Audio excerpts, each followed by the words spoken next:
नमस्कार. प्राणभैरववर पुन्हा एकदा स्वागत आहे. मी रेग्युलर व्लॉग सिरीज चालू करायचं असं ठरवलं आहे प्राणभैरवच्या माध्यमातून. आणि यावर बऱ्याचशा गोष्टी बघायला मिळणार आहेत येत्या काळामध्ये. आणि त्यातला पहिल्या सिरीजचा व्लॉग किंवा ह्या सिरीजचा पहिला व्लॉग असा असेल की ज्याच्यामध्ये जे लोक तुळजापूरला येऊ इच्छित आहेत, बाहेरनं कुठल्याही तुमच्या म्हणजे होमटाऊनमधून किंवा वर्कप्लेसमधून किंवा जे कुठलं गाव आहे तुमचं तिथून तुम्ही येऊ इच्छित आहे, तर त्यांना ईज ऑफ ट्रॅव्हलिंग किंवा इझी कुठला वे पडेल किंवा तुळजापूरला पोचायचं कसं, तर ही पहिल्या एपिसोडची गोष्ट असणार आहे. जेणेकरून इथं अचानक येऊन गैरसोय करून घेण्यापेक्षा एक ट्रॅव्हल प्लॅनिंग कशा प्रकारे केलं जाऊ शकतं तुळजापूरचं, तर ते सांगायचा प्रयत्न करीन या व्हिडिओच्या माध्यमातून, जेणेकरून तुम्हाला अडचण होणार नाही. तर सुरुवात करतो. पुन्हा एकदा स्वागत करतो सगळ्याचं. आणि ह्याच्यामध्ये सगळ्यात पहिली गोष्ट अशी आहे की तुळजापूरला जवळ रेल्वे स्टेशन आहे का, तर हो, तुळजापूरला दोन जवळचे रेल्वे स्टेशन आहेत. आणि पहिलं आहे सोलापूर, जे की चांगल्या प्रकारे जिथं कनेक्टिव्हिटी आहे उत्तर महाराष्ट्रातून, मध्य महाराष्ट्रातून किंवा पश्चिम महाराष्ट्रातून आणि साऊथ इंडियामधून पण व्यवस्थित कनेक्टिव्हिटी आहे असं सोलापूर रेल्वे स्टेशन आहे. आणि दुसरं जवळचं रेल्वे स्टेशन आहे ते धाराशिवचं. धाराशिवला जर मुंबईवरून वगैरे येत असताल तर ट्रेन्स अवेलेबल आहेत. लातूरवरून किंवा नांदेड साईडवरून येत असाल तर ट्रेन्स अवेलेबल आहेत.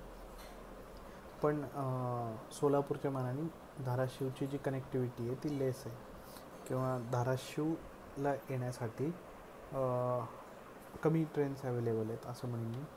तर हे झालं ट्रेनचं. दुसरी गोष्ट आहे की मोस्टली तर महाराष्ट्रातनं येणारे लोक हे काही फ्लाईट पकडून येणार नाही आहेत, पण जवळचं एअरपोर्ट पुणे एअरपोर्ट आणि संभाजीनगर, छत्रपती संभाजीनगरचं एअरपोर्ट, हे दोन एअरपोर्ट असे जिथं कमर्शियल फ्लाईट्स ऑपरेट होतात आणि ज्याच्यामध्ये तुम्ही म्हणजे येऊ शकता. प्रायव्हेट फ्लाईट ज्याची असेल तो डेफिनेटली माझा व्लॉग तर बघणार नसणार आहे. आणि जरी कुणाची प्रायव्हेट फ्लाईट असेल आणि त्यांना यायचं असेल तर धाराशिव एअरपोर्ट वेल काय म्हणतात इक्विप्ड आहे की एखादं छोटं विमान उतरू शकेल. धाराशिववरून आय गेस 25 किलोमीटर आहे तुळजापूर मंदिर. तर ही झाली रेल्वेची आणि विमानाची कनेक्टिव्हिटी. आणि सगळ्यात मेजर कनेक्टिव्हिटी असते की बाय रोड कनेक्टिव्हिटी, जी आपण प्लॅन करून येतो. तर बाय रोड कनेक्टिव्हिटीसाठी तुळजापूर हे चारही बाजूला म्हणजे अगदी पूर्व, पश्चिम, दक्षिण, उत्तर चारही बाजूला एक्सप्रेस हायवेने कनेक्टेड आहे. त्यामुळं भाविकांची अशी काही गैरसोय होणार नाही आहे, रस्ता खराब आहे वगैरे काय आहे. त्यामुळं वेल कनेक्टेड एक्सप्रेस हायवेने कनेक्टेड आहे सगळीकडं. ऑलमोस्ट 4 लेन 6 लेन हायवे तुळजापूरला कनेक्ट करणार आहे. त्यामुळं डेफिनेटली रोड कनेक्टिव्हिटी हा काही इश्यू नसू शकतो कोणासाठी पण. रोड कनेक्टिव्हिटीमध्ये तुळजापूरला वेल कनेक्टेड कोणते कोणते, तर सोलापूर वेल कनेक्टेड आहे. ऑलमोस्ट 45 किलोमीटर सोलापूर आहे तुळजापूरपासून.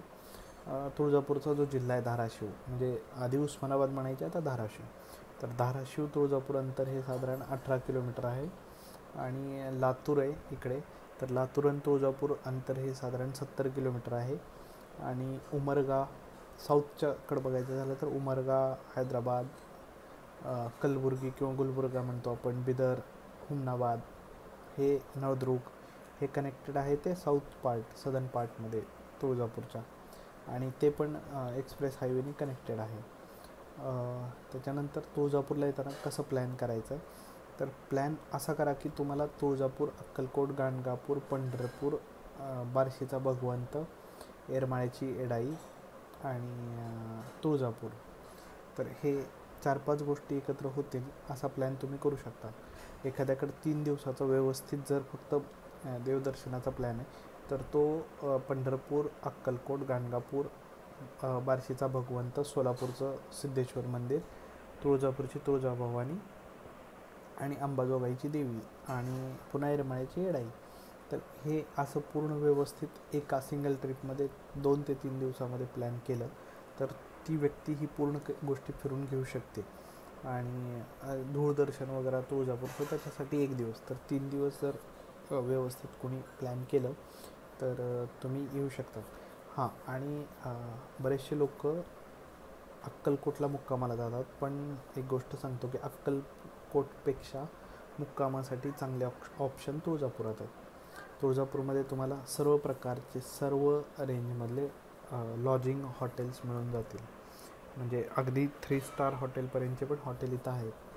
म्हणजे अगदी तुम्ही म्हणजे शेअरिंग रूमपासून ते पूर्ण प्रेसिडेन्शियल सूट वगैरे त्या रूमपर्यंतच्या पण सगळ्या प्रकारच्या रूम तुळजापुरामध्ये अवेलेबल आहेत. मे बी त्या ऑनलाईन तुम्हाला सापडणार नाहीत. कसं आहे ना, तुळजापूरच्या व्यापाऱ्यांनी अजून तो बिझनेस ऑनलाईनला स्केलअप नाही केला, पण तुम्हाला बऱ्यापैकी तुळजापूरला मुक्कामाला हॉटेल्स मिळतील आणि प्रत्येकाच्या बजेट फ्रेंडली, म्हणजे बजेटमध्ये बसणारे आणि न बसणारे असे दोन्ही प्रकारचे हॉटेल आहेत. आणि अक्कलकोट, सोलापूर, पंढरपूर ह्या तीनही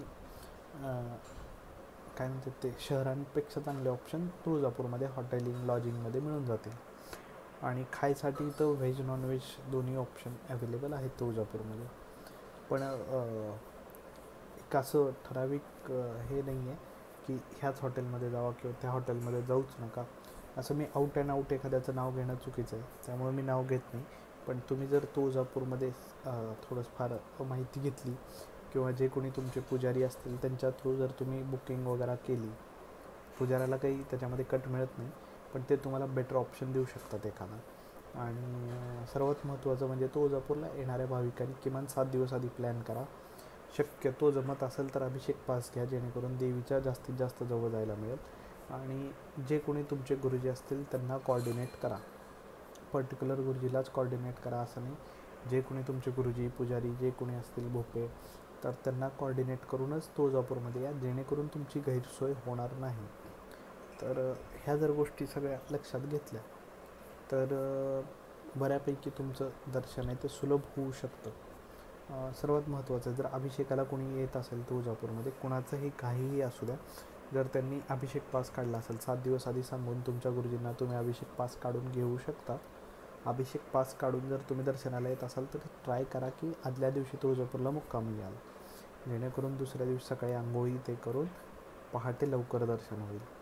तर ही गोष्ट म्हणजे पहिल्या भागामध्ये मी एवढंच बोलेन, कारण की बऱ्यापैकी जसे जसे भाग पुढं होत जातील तर तसे तसे गोष्टी बोलत जाईल. मुद्दामून एका जागी बसून शूट केलेला व्हिडिओ आहे हा, घरामध्येच बसून शूट केला आहे. त्याचं कारण असं आहे की लास्ट व्हिडिओ टाकला होता मी शुक्रवारच्या अभिषेकाचा, पण त्याच्यामध्ये कसं होतं ना, गिम्बल घेऊन गेलो नव्हतो आणि त्यामुळं पूर्ण कॅमेरा हा शेक होत होता, त्यामुळे जी स्क्रीन आहे ती पूर्ण शेकी झाली होती. ते टाळण्यासाठी मी ट्राय करीन की जास्तीत जास्त व्हिडिओ हे स्टेबल कॅमेऱ्याने शूट करीन. बरेचसे कामं माझी पेंडिंग चालू आहेत आणि बरेचशा गोष्टी चालू आहेत, बरेचसे हे चालू आहेत, पण मी ट्राय करेन की फ्रिक्वेंटली ही सिरीज पुढून येईल. आणि नक्कीच फक्त तुळजापूर नसेल ह्याच्यामध्ये, तुळजापूर व्यतिरिक्त पण अनेक गोष्टी दाखवायचा प्रयत्न असेल. आणि नक्कीच प्रत्येक गोष्टीचं सहकारण सहस्पष्टीकरण गोष्टी सांगण्याचा प्रयत्न करेन.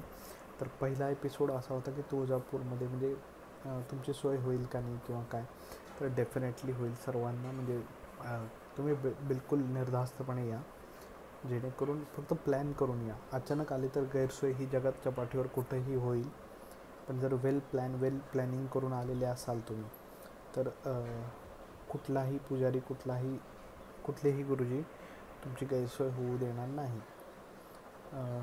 बाकी प्राणभैरवला सबस्क्राईब करा. येणारी प्रत्येक एपिसोड बघा, कमेंट करा, काही वाटलं तर प्रश्न विचारा, काही असेल सांगायचं तर जरूर सांगा, नक्की विचार करीन. तोपर्यंत जय भवानी, जय शिवाजी.